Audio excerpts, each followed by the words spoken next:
نحمده ونستعينه ونستغفره ونؤمن به ونتوكل عليه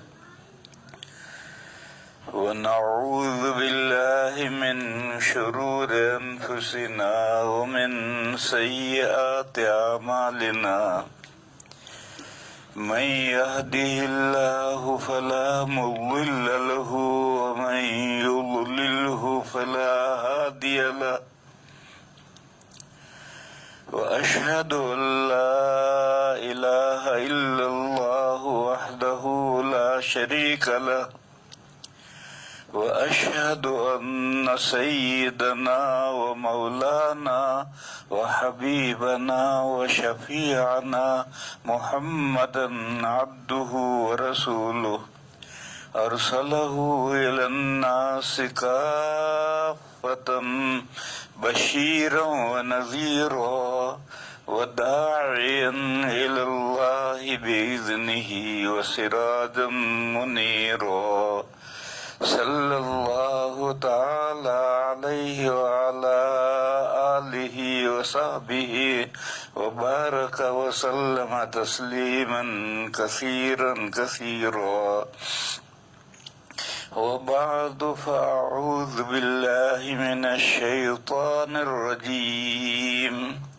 بسم الله الرحمن الرحيم ألف لام ميم ذلك الكتاب لا ريب فيه هدى للمتقين الذين يؤمنون بالغيب ويقيمون الصلاة ومما رزقناهم ينفقون صدق اللہ مولانا العظیم۔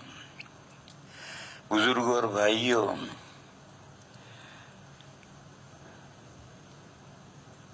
ایمان کے لواحق میں سے نماز اور روزے کا ذکر، نماز اور زکوٰۃ کا ذکر کیا جا رہا۔ عبادات بدنیہ دو ہیں، نماز اور روزہ، یہ دونوں بدن کی عبادت ہیں۔ ان دونوں عبادتوں میں مقصود اتعاب نفس ہے، اپنے آپ کو تھکانا ہے، روزے میں بھی اور نماز میں بھی۔ اور زکوٰۃ یہ مالی عبادت ہے، اس میں جس پر زکوٰۃ واجب ہے اس کے حکم سے، اس کے اجازت سے کوئی دوسرا زکوٰۃ ادا کر دے تو بھی جائز ہے۔ بیوی کے زیورات ہیں، بیوی نے میاں سے کہا کہ آپ میرے زیورات کی زکوٰۃ دے دیں، اور میاں نے زکوٰۃ دے دی تو زکوٰۃ ادا ہو گئی، کیونکہ یہ عبادت مالی ہے اور اس میں مقصود ہے غریب تک تعاون پہنچنا۔ تو چاہے بیوی زکوٰۃ اپنے زیورات کی دے یا اس کی طرف سے اس کا شوہر زکوٰۃ دے، غریب تک تعاون پہنچ گیا، لہذا صحیح ہے۔ لیکن اس میں صراحتاً، دلالتاً، عرفاً بیوی کی اجازت ضروری ہے، اس کی اجازت سے شوہر زکوٰۃ ادا کرے گا تو زکوٰۃ ادا ہوگی، بغیر اس کے علم و اطلاع کے اگر وہ زکوٰۃ دے گا تو زکوٰۃ ادا نہیں ہوگی۔ کم سے کم اتنا تو بیوی کا اس میں حصہ ہونا ہی چاہیے کہ وہ میاں کو حکم دے، یا میاں کہے کہ میں آپ کے زیورات کی زکوٰۃ دے رہا ہوں، اور بیوی سن کر خاموش رہے، اس کے علم میں آ گیا تو بس کافی ہے۔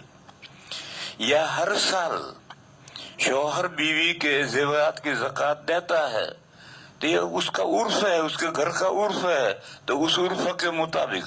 اور اگر بالکل علم و اطلاع نہیں ہے اور ایک کی زکوٰۃ یا صدقہ فطر دوسرا ادا کرے گا تو ادا نہیں ہوگا، علم و اطلاع ضروری ہے۔ بہرحال میں کہہ رہا تھا کہ زکوٰۃ چونکہ عبادت مالی ہے اور اس میں مقصود غریب تک ہیلپ و تعاون پہنچنا ضروری ہے، چاہے صاحب مال ادا کرے چاہے کوئی دوسرا اس کے حکم سے ادا کرے، ہر صورت میں زکوٰۃ و صدقہ فطر ادا ہو جاتا۔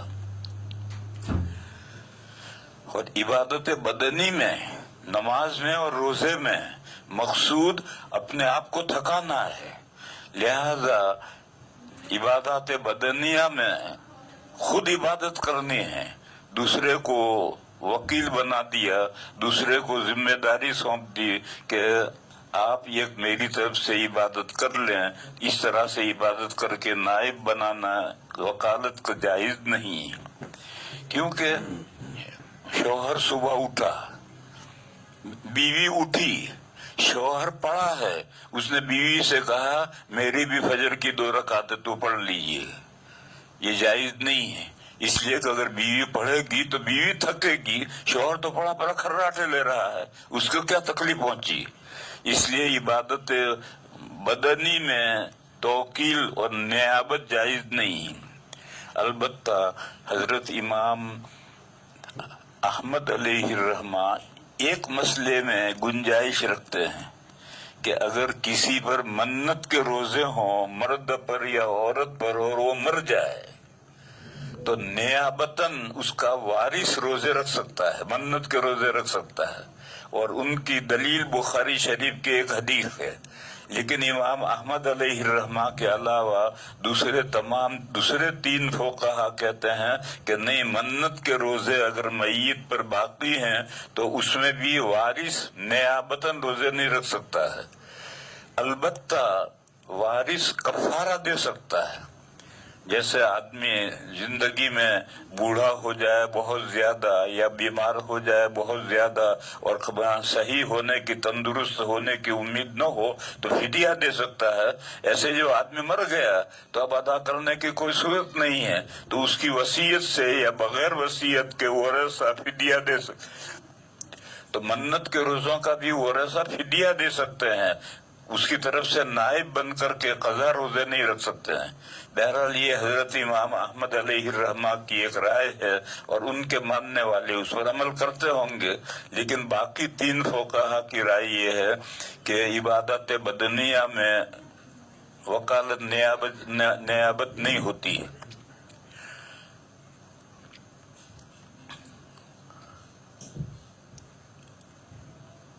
اس کے بعد یہ سمجھنا چاہیے کہ زکوٰۃ کے لیے اور صدقہ فطر کے لیے ہر شخص پر زکوٰۃ نہیں ہے، ہر شخص پر صدقہ فطر نہیں ہے، بلکہ جو نصاب کا مالک ہے اس پر صدقہ فطر ہے۔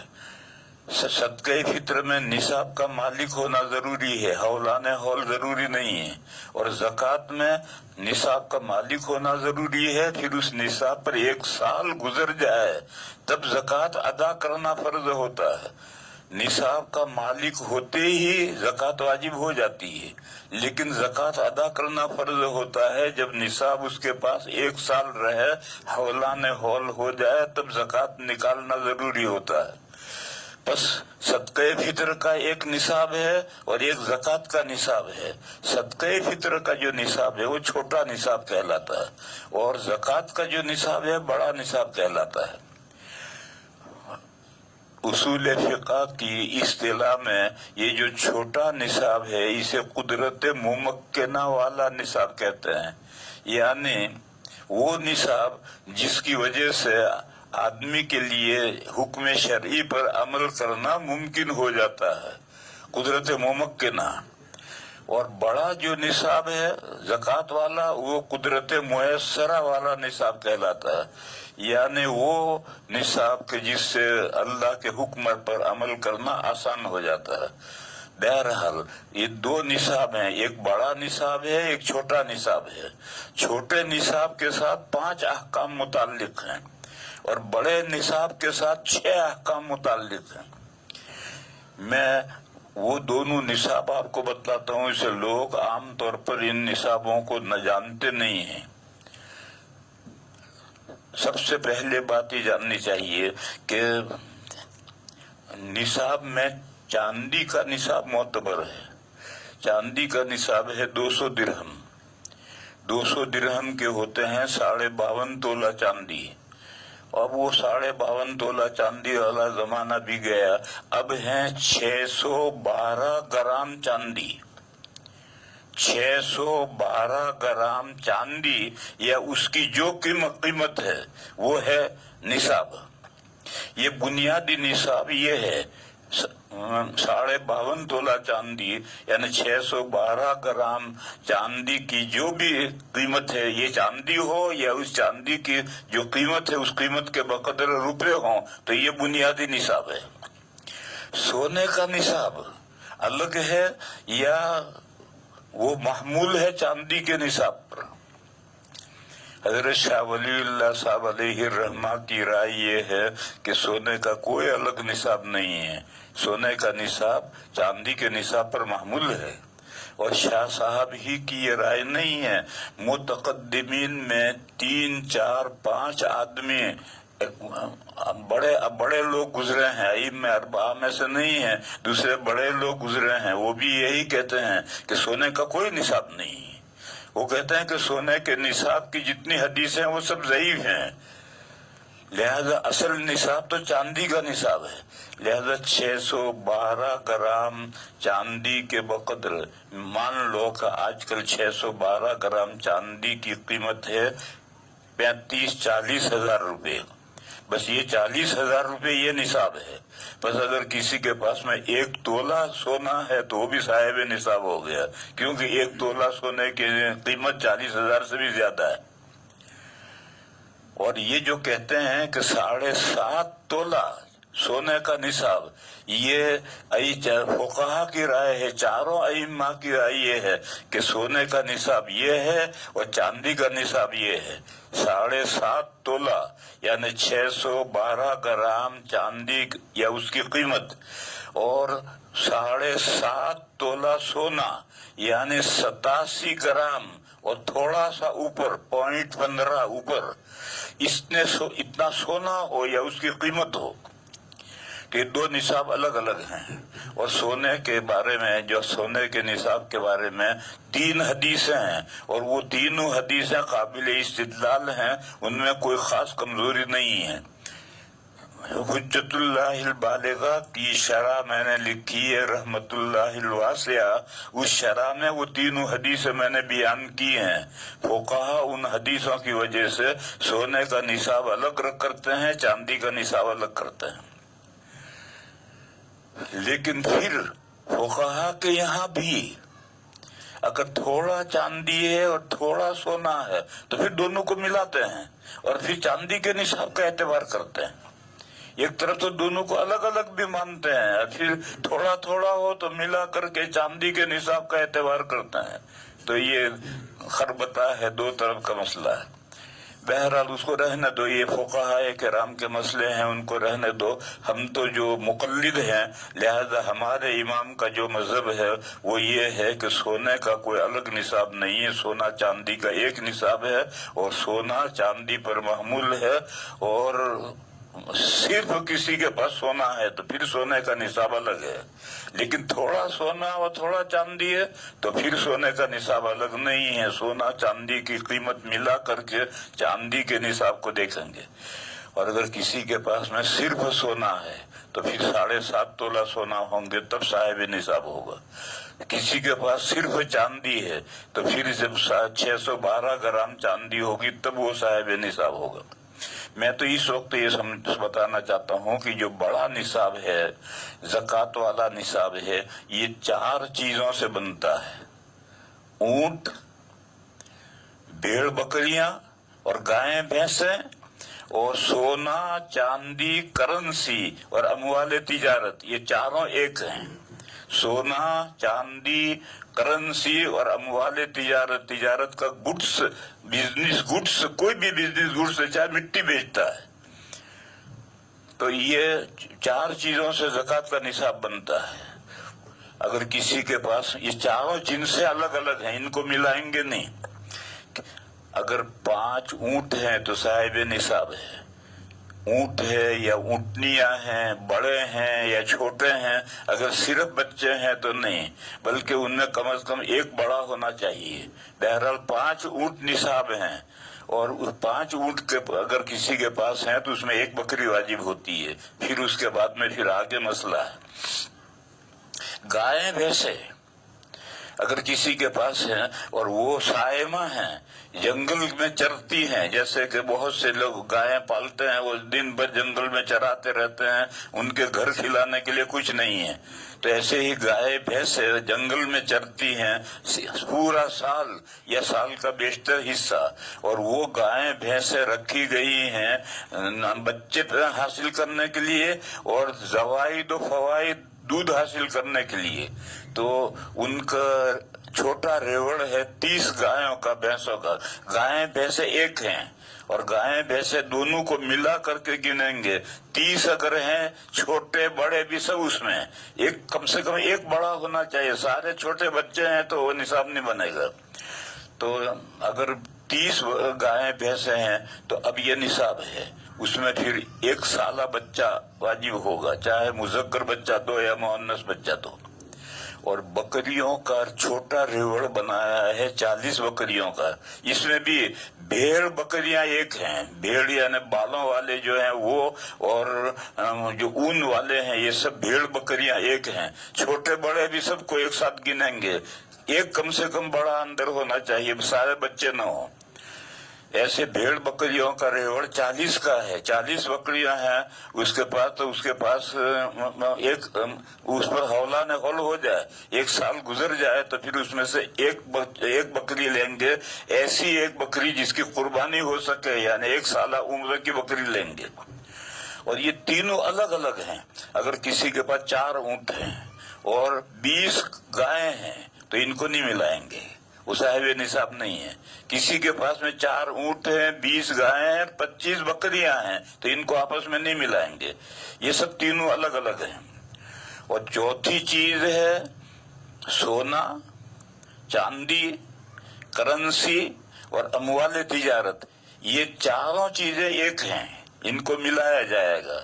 یہ چاروں چیزیں مل کر کے اگر صرف چاندی ہے تو 612 گرام نصاب ہے، صرف سونا ہے تو 87 گرام اس کا نصاب ہے، لیکن تھوڑی چاندی، تھوڑا سونا، تھوڑے روپے، تھوڑا تجارتی سامان ہے تو پھر سب کی قیمت لگا کر کے لسٹ بنا کر کے دیکھیں گے، اگر 612 گرام چاندی کے بقدر اس ہو گیا تو صاحب نصاب بن گیا۔ یہ جو بڑا نصاب ہے، اس بڑے نصاب کے ساتھ 6 احکام متعلق ہیں، اور ایک دوسرا چھوٹا نصاب ہے۔ چھوٹے نصاب میں ضروریات زندگی کو الگ کرو، اس کے علاوہ جتنی بے ضرورت چیزیں ہیں سب کی قیمت لگا کر کے دیکھیں گے کہ 612 گرام چاندی کی قیمت کو پہنچتے ہیں یا نہیں پہنچتے۔ سب چیزیں گنی جائیں گی۔ ایک عورت ہے، اس کے پاس میں 5 6 7 8 جوڑے تو سلے ہوئے ہیں اور وہ پہنتی ہے کبھی کبھی، اور اس کے علاوہ پورا بکس بھرا ہوا ہے، اس میں جوڑے رکھے ہوئے ہیں، اس کو سلے بھی نہیں ابھی، تو یہ جو زائد کپڑے ہیں یہ بھی نصاب میں گنے جائیں گے، ان کی قیمت بھی نصاب میں گنی جائے گی۔ گھر میں برتن ہیں، بہت سے برتن ہیں جس کو کبھی کبھی استعمال ہوتے ہیں، بعض پرانے زمانے کے برتن رکھے ہوئے سال بھر میں کبھی استعمال نہیں ہوتے، وہ برتن بھی گنے جائیں گے۔ اسی طریقے پر مکان ہیں، تو مکان رہنے کے بقدر، خود رہنا ہو، جانور ہو، ان کے لیے مکان رکھو، یہ تو مستثنا ہے۔ اس کے علاوہ جو مکان ہیں، چاہے تو خالی پڑے ہوں یا کرائے پر دیے ہوں، ان کی قیمت بھی نصاب میں لگے گی۔ وہ جو کرائے پر دے رکھے ہیں، اگر اس کرائے سے اس کا گھر چلتا ہے تو پھر جتنا مکان کے کرائے سے گھر چل رہا وہ تو ضرورت میں ہے، لیکن جو گھر چلنے کے لیے جن کا کرایہ ضروری نہیں ہے، وہ مکان جو کرائے پر دیے گئے ہیں ان کی قیمت بھی نصاب میں لگے گی۔ اسی طرح سے ایک آدمی کے پاس زمین ہے تو اتنی زمین کہ جس سے فیملی کا گزارا ہو سکتا ہے اتنی زمین کو تو ایکسپٹ کرو. اس کے سے زائد زمین ہے تو وہ زمین بھی قیمت لگ کر نصاب میں لگے گی. یہاں مفتی صاحبان ضروریات زندگی میں موبائل کو نہیں لیتے. بعض موبائل 25, 30, 50 ہزار کے ہوتے ہیں, وہ کہتے ہیں یہ ضرورت سے زائد ہیں. وہ لوگ کار کو بھی ضروریات میں نہیں لیتے. کار شہر میں, بامبے جیسے شہر میں تو کار ضروری ہے, لیکن دیہاتوں میں کیا ضروری ہے؟ بس ایک آدمی کے پاس کار ہے تو وہ ضروریات میں سے اس کو نہیں لیتے ہیں. اسی طریقے پر ٹی وی کو بھی ضروریات میں نہیں شمار کرتے. وہ مفتی کہتے ہیں کہ ان سب کی قیمتیں لگاؤ, نصاب میں لگیں گی اور وہ چھوٹے نصاب کا مالک بنے گا. لیکن میں اس میں ذرا توجہ برتتا ہوں کہ یہ جو ٹی وی ہے یہ شہروں کے اندر ضروری سی ہو گئی ہے, کیونکہ اگر ٹی وی گھر میں نہیں ہوگی تو بچے بھی دوسرے گھروں میں جائیں گے اور آوارہ ہوتے ہیں. کار اگرچہ دیہات میں کار کی ضرورت نہیں ہے مگر کار بھی چاہیے. اسی طرح سے آج کل موبائل جو ہے دنیا کے احوال سے واقف ہونے کے لیے موبائل بھی ضروری ہے. تو چلو اسے مستثنا کرو, لیکن یہ عورت کے بے سیلے کپڑے رکھے ہیں یہ ضرورت میں نہیں ہے. جتنے کپڑے اس نے سیے ہیں اور پہن رہی ہے وہ ضرورت میں ہے. اور جو سسرال سے ملے ہوئے ہیں یا میکے سے ملے ہوئے جوڑے ہیں جو ابھی تک سیے ہی نہیں ہیں وہ ضرورت سے زائد ہیں, اس کی قیمت لگ کر نصاب میں آئے گی. بہرحال ہمارے گھروں میں پرانے زمانے کے برتن رکھے ہوئے ہوتے ہیں, بڑے بڑے برتن تانبے کے پیتل کے رکھے ہوتے ہیں, کبھی زندگی میں کبھی استعمال نہیں ہوتے. یہ سب ضرورت سے زائد ہیں. یہ سب چیزیں قیمت لگ کر کے مکان اگر اس کا کرایہ گھر کے خرچے کے لیے کرایہ ضروری ہے تو اتنے مکان جو کرایہ پر اٹھائے ہیں وہ تو ضرورت میں ہے, لیکن اس سے زائد ہے جس کے پیسے کرایہ آ کر بیلنس ہوتا ہے تو وہ مکان جو کرایہ پر اٹھا رکھے وہ بھی ضرورت سے زائد ہے. اسی طرح سے زمین, اتنی زمین کہ جس کی آمدنی گھر کی ضرورت کے لیے ہے وہ تو مستثنا ہے, باقی زائد زمین ہے تو وہ بھی اسی میں. پہلے لوگوں کے پاس زائد زمینیں ہوتی تھی, اب تو کہاں رہی لوگوں کے پاس زائد زمینیں. اب تو 48 ایکڑ زمین ایک آدمی کے پاس رہ سکتی ہے, آگے رہ ہی نہیں سکتی ہے. اور اتنی زمین تو گھر چلانے کے لیے, چھوٹی فیملی کے چلانے کے لیے ضروری ہوتی ہے. بہرحال میں کہہ رہا تھا کہ یہ جو چھوٹا نصاب ہے, اس چھوٹے نصاب میں فرسٹ نیڈ یعنی بنیادی ضرورتیں جس کے جو زندگی گزارنے کے لیے ضروری ہیں ان کو الگ کر لو. اس کے علاوہ بنیادی ضروریات حاجات اصلیہ سے زائد جتنی چیزیں ہیں ان سب کی قیمت لگاؤ, اور وہ قیمت 612 گرام چاندی کی قیمت کو پہنچ گئی تو وہ چھوٹے نصاب کا مالک ہو گیا. اور اس چھوٹے نصاب پر ہولان ہول ضروری نہیں, سال گزرنا ضروری نہیں ہے. جو چھوٹے نصاب کا مالک ہو گیا اس پر 5 احکام ہیں. ایک, اس پر صدقہ فطر واجب ہے. صاحب نصاب ہو گیا, چھوٹا نصاب کا مالک ہو گیا تو چاہے سال نہ گزرا ہو اس پر صدقہ فطر واجب ہے. دوسرا, اس پر قربانی واجب ہے. تیسرا, اس کے لیے زکوٰۃ لینا حرام ہے, وہ زکوٰۃ نہیں لے سکتا. جب تیرے پاس ضرورت سے زائد اتنی چیزیں ہیں تو زکوٰۃ کیوں لے رہا ہے؟ زکوٰۃ لینا حرام ہے, اس کو زکوٰۃ دینے سے زکوٰۃ ادا نہیں ہوگی. اور تیسرے اور چوتھے, حج فرض ہے. ضرورت سے اپنے گھر کے خرچے سے زائد زمینیں ہیں یا مکان ہیں تو بیچ کر کے حج میں جاؤ, حج فرض ہے. اور 5واں حکم ہے کہ ددیال میں یا ننیال میں تو 2 خاندان نکل گئے, سسرال نکل گیا اور دودھ پینے کا رشتہ نکل گیا. ددیال اور ننیال, ان 2 خاندانوں میں جو محرم ہیں یعنی جن سے نکاح کبھی بھی جائز نہیں ہے, بھائی ہے, بہن ہے, پھوپھی ہے, خالہ ہے, ماموں ہے, وہ اگر غریب ہیں اور ان کو معذور ہے اور ان کے پاس کوئی شکل کمانے کی گزارے کی نہیں ہے، لولے ہیں، لنگڑے ہیں، اپاہج ہیں، نابینا ہے، تو پھر ان کا خرچہ اس صاحب نصاب پر واجب ہے کہ اس کا خرچہ دو۔ اس کو لوگ جانتے ہی نہیں۔ ددھیال میں کوئی بھی ہو، ننیال میں کوئی بھی ہو، لیکن وہ محرم ہو جس سے نکاح ہمیشہ کے لیے حرام ہے، اور وہ غریب ہو اور معذور ہو اور کمانے کی کوئی صورت اس کے پاس نہیں ہے، تو پھر اس کا خرچہ اس صاحب نصاب پر فرض ہے۔ یہ 5 احکام چھوٹے نصاب سے متعلق ہے۔ جو بھی چھوٹے نصاب کا مالک ہے، اور اس پر حولان حول بھی ضروری نہیں ہے، چھوٹے نصاب کا مالک ہوا تو صدقہ فطر ادا کرو، قربانی ادا کرو، زکوٰۃ نہیں لے سکتے ہو، حج فرض ہو گیا، حج کے بقدر پیسے ہوں تب حج فرض ہوتا ہے۔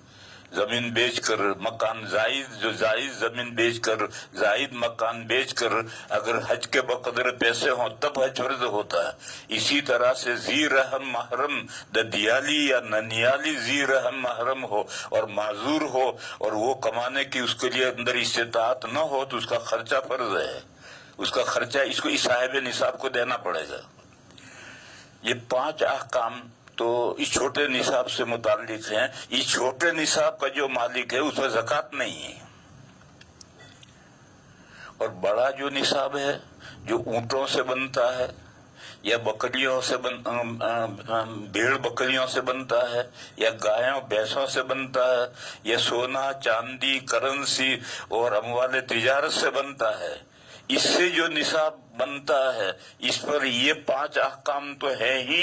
چھٹا حکم یہ ہے کہ جب سال پورا گزر جائے اور 1 سال تک تمہارے پاس یہ نصاب رہے تو اب جو مقررہ جو زکوٰۃ ہے، اونٹوں میں مقررہ زکوٰۃ ہے 5 اونٹ میں 1 بکری، گایوں بھینسوں میں 30 میں ایک سالہ بچہ، اور بکریوں میں 40 بکریوں میں 1 بکری۔ اور یہ جو 4 چیزیں ہیں، سونا چاندی اموال تجارت اور کرنسی، ان میں 40واں یعنی 40 روپے میں سے 1 روپیہ زکوٰۃ ادا کرو۔ یہ کب ہے؟ اس کے لیے سال گزر جائے، یہ نصاب کا مالک ہونے کے بعد میں پورا سال اس کے پاس نصاب رہے، نصاب میں سے زائد گھٹتا بڑھتا رہا اس کا اعتبار نہیں، لیکن نصاب کم نہیں ہو جانا چاہیے۔ اگر اس نصاب میں بھی گھٹ گیا سال کے بیچ میں تو پھر اس کا اعتبار نہیں ہے، پھر جب دوبارہ نصاب مکمل ہوگا تب سے سال پورا گنا جائے گا۔ اور اگر نصاب سے زائد گھٹتا بڑھتا رہا تو اس کا کوئی فرق نہیں پڑتا، نصاب اس کے پاس رہنا چاہیے، پورا سال مکمل نصاب اس کے پاس رہ جائے تو اس کے پاس میں وہ 5 احکام تو ہیں ہی، ان 5 احکام کے ساتھ زکوٰۃ نکالنا فرض ہے۔ تو اللہ تعالی نے ارشاد فرمایا وَمِمَّا رَزَقْنَاهُمْ يُنْفِقُونَ۔ اہل علم جانتے ہیں کہ من یہ تبعیضیہ ہے، ما رزقناہم جو ہم نے ان کو روزی دی ہے اس میں سے بعض کچھ خرچ کرتے ہیں۔ دیکھو میرے بھائیوں اور میری بہنوں، ہمارے پاس 2 چیزیں ہیں، ایک تو ہمارا نفس ہے، ہمارے جسم ہے، جان ہے، اور ایک ہمارے پاس میں مال ہے۔ یہ جان اور مال یہ دونوں ہمارے نہیں ہیں، یہ اللہ نے ہمیں دیے ہیں، جان بھی دی ہے، بدن بھی دیا ہے، مال بھی دیا ہے، مالک بھی بنایا ہے، لیکن مالک بنانے کے بعد پھر اللہ تعالیٰ نے اسے خرید بھی لیا ہے، لیکن خرید کر کے بھی ابھی ہے، وہ جان بھی ہمارے پاس ہے، مال بھی ہمارے پاس ہے۔ اور سورہ توبہ میں آیت ہے ان اللہ اشترى من المؤمنین انفسهم واموالهم بان لهم الجنہ، بے شک اللہ تعالیٰ نے مومنین سے ان کی جانوں کو اور ان کے اموال کو خرید لیا ہے جنت کے عوض میں، یعنی پرائس، قیمت، ثمن جنت ہے، اور مبی ہماری جان اور مال ہیں، تو ہم نے اپنی جان اور مال اللہ کو بیچا، اللہ خریدار ہیں، اور وہ اس کے عوض میں ہمیں کیا دیں گے؟ جنت دیں گے. ان اللہ اشترى من المؤمنین انفسهم واموالهم بان لهم الجنہ. اب یہ جان جسم ہمارا بدن اور جان اور نفس ہمارے پاس ہے، مال بھی ہمارے پاس ہے مگر ہمارا نہیں، اس کو ہم بیچ چکے ہیں مگر ہے ہمارے پاس. لہذا بائے کہے گا، مشتری خریدنے والا کہے گا کہ ہم یہ جو تمہارے پاس میرا مال ہے اور جان ہے اس کو یہاں خرچ کرو، وہاں خرچ کرنا ہے. اور اب ہمارا تو حق ہے، اس کی جو قیمت جنت ملے گی اسی میں ہمارا حق ہے. اس کے بعد پھر آیت کریمہ میں یہ ہے کہ جان خرچ کرنے کی تو ایک جگہ متعین ہے اور مال خرچ کرنے کی کوئی جگہ متعین نہیں ہے، بہت جگہ ہیں. اور قرآن کریم میں، سارے قرآن کریم میں ان مالوں کو خرچ کرنے کے تذکرے آئے ہیں. اور اس کے علاوہ احادیث شریفہ میں بھی مال کہاں کہاں خرچ کرنا چاہیے اس کا تذکرہ آیا ہے. اس لیے اس آیت میں اس کا تذکرہ نہیں کیا گیا کہ مال کہاں خرچ کرنا ہے، البتہ جان کہاں خرچ کرنی اس کا ذکر آیا ہے. ان اللہ اشترى من المؤمنین انفسهم واموالهم بان لهم الجنہ یقاتلون فی سبیل اللہ.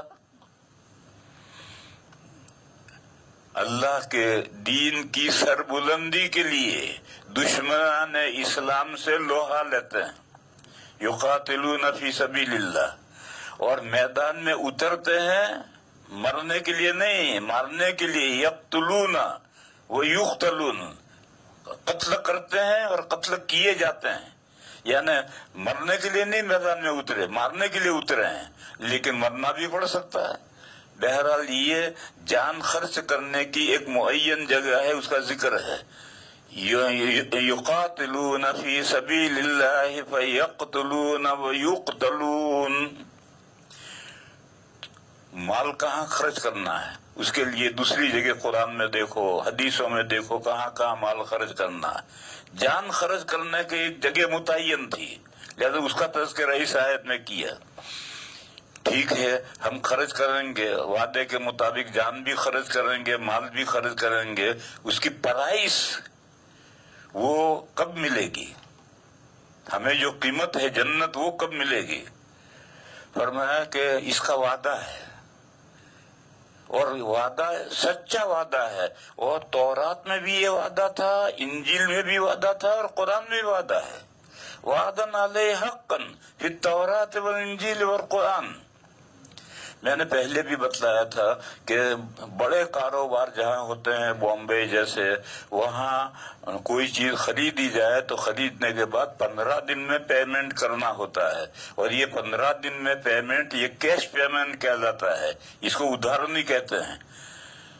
اسی طریقے پر اللہ تعالیٰ نے جو ہم سے یہ جان اور مال خریدے ہیں اور وعدہ ہے کہ ہم جنت دیں گے، یہ سچا وعدہ ہے. اور وہ 15 دن نے ایک دن پورا ہونے سے پہلے پہلے وہ وعدہ پورا ہو جائے گا، جنت دیں گے اللہ. دیکھو میرے بھائیو، یہ جو ٹائم ہے اس ٹائم کی مثال ربڑ جیسی ہے. 1 انچ کا ربڑ لو، اس کے 2 کنارے سے پکڑ کر کے کھینچو تو 1 بالشت کا ہو جائے گا. پھر اس کو چھوڑ دو تو 1 انچ کا ہو جائے گا.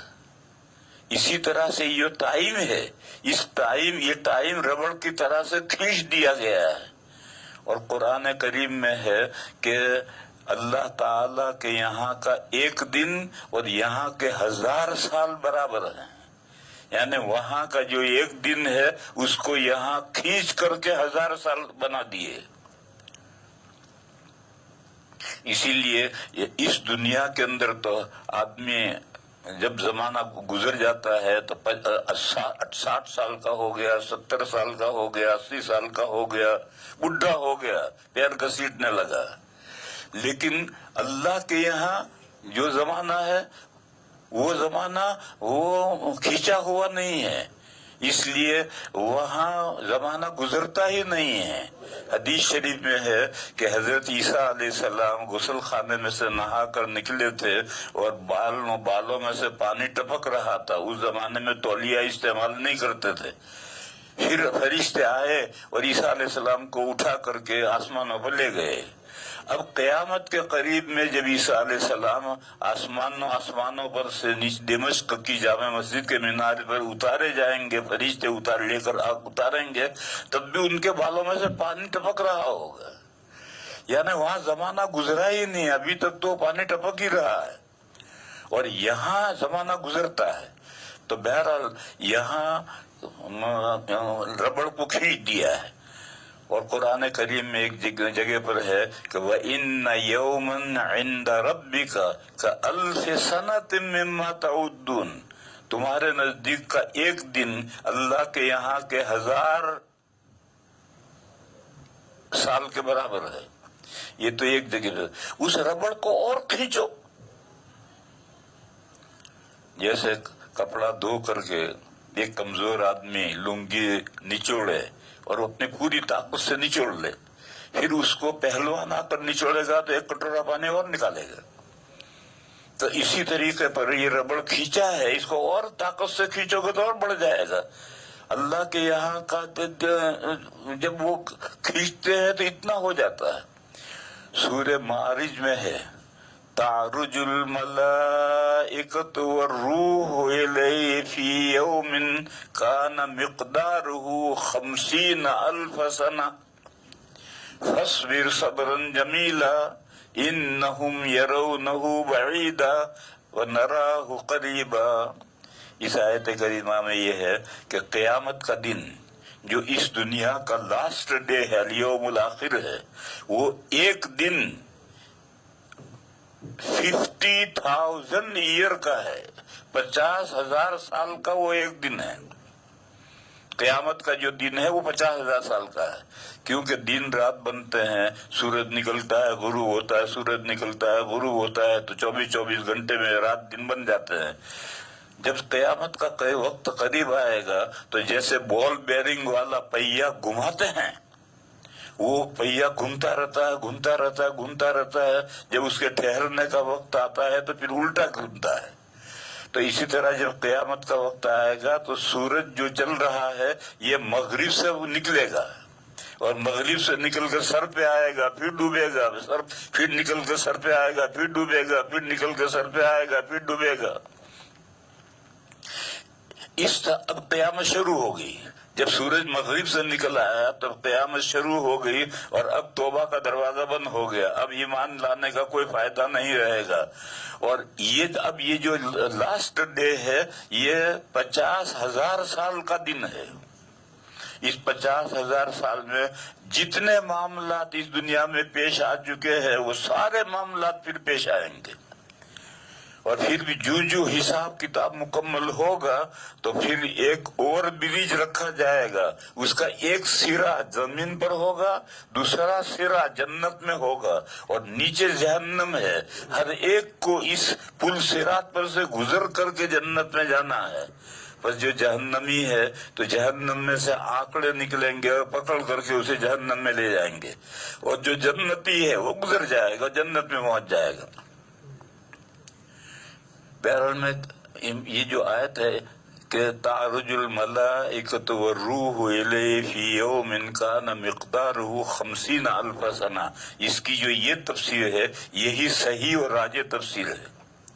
ایک تفسیر دوسری یہ ہے کہ یہ کائنات جب سے پیدا ہوئی ہے تب سے 50,000 سال جب پورے ہو جائیں گے تب قیامت آئے گی۔ ایک تفسیر یہ ہے، لیکن تفسیر صحیح نہیں ہے۔ جو صحیح عام تمام مفسرین جو تفسیر کرتے ہیں وہ یہ کرتے ہیں کہ جو قیامت کا آخری دن ہے وہ اکیلا الیوم الاخر، وہ اکیلا دن ہی اتنا لمبا ہے۔ مجھے تو میں بھائیوں یہ سمجھا رہا تھا کہ زمانہ لمبا یہاں ہے اور گزرتا یہاں ہے، دوسری دنیا میں یہاں سے کہ جنت ہماری اس دنیا کے پیدا ہونے سے پہلے پیدا کی گئی ہے، اور اس میں جو حوریں ہیں، قصور ہیں، غلمان ہیں، وہ اس وقت سے پیدا ہوئے ہیں۔ تو کوئی یہ سمجھے گا تو بہت بڈھی ہو جائیں گی حوریں،